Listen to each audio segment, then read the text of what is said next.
Friends good morning. आज के पटलेर दोरमा करब।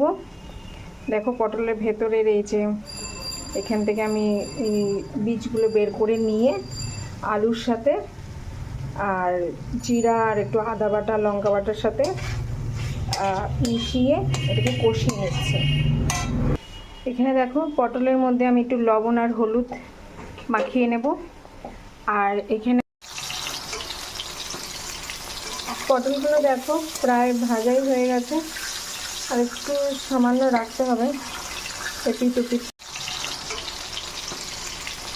পটলগুলো দেখো প্রায় ভাজাই হয়ে গেছে, আর একটু সামান্য রাখতে হবে এপিট ওপিট করে। দেখো পটলগুলো ভাজা হয়ে গেছে। এই পুরগুলোর মধ্যেই পটলগুলো রেখেছি এখন একটু ঠান্ডা করার জন্য, না হলে পুরগুলো আমি ভরতেই পারবো না। দেখো ওই পটল ভাজার তেলেই আমি একটু জিরা আর একটু শুকনো লঙ্কা ফোড়ন দিয়ে দিলাম, আর তার মধ্যেই এই জিরা আদা আর দেখো এই চামচ দিয়ে আর এই যে পুরটাকে এর ভেতরে পটলের ভেতরে ভেতরে ঢুকিয়ে পুরগুলো ভরা হয়েছে। আর বাকি যে পুরটা রয়েছে সেটা আমি মশলার মধ্যে পটলের মধ্যে একসঙ্গে কষিয়ে কষা কষা বানিয়ে নেব। দেখো মশলাটা অনেকটাই কষে গেছে, আর একটু কষবে, কিন্তু এর মধ্যেই আমি পটলগুলো দিয়ে দেব।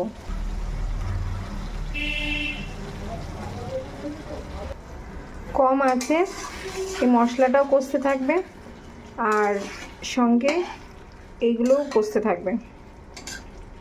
একটু কষা হয়ে গেলে পরে আমি ঝোল দেব। মশলা অনেকটাই কষে গেছে, উপর দিক থেকে তেল ছেড়ে দিয়েছে।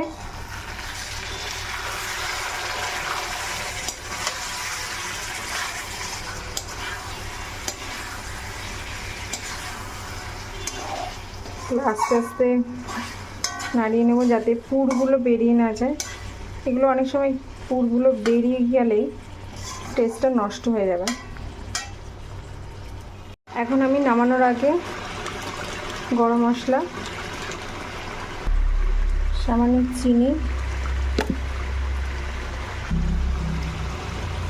আর সামান্য একটু ঘি দিয়ে নামিয়ে নেব। দেখো পটলের দোরমাটা আমি নামিয়ে নিয়েছি। তোমরা এটা আমিষভাবেও করতে পারো, নিরামিষভাবেও করতে পারো।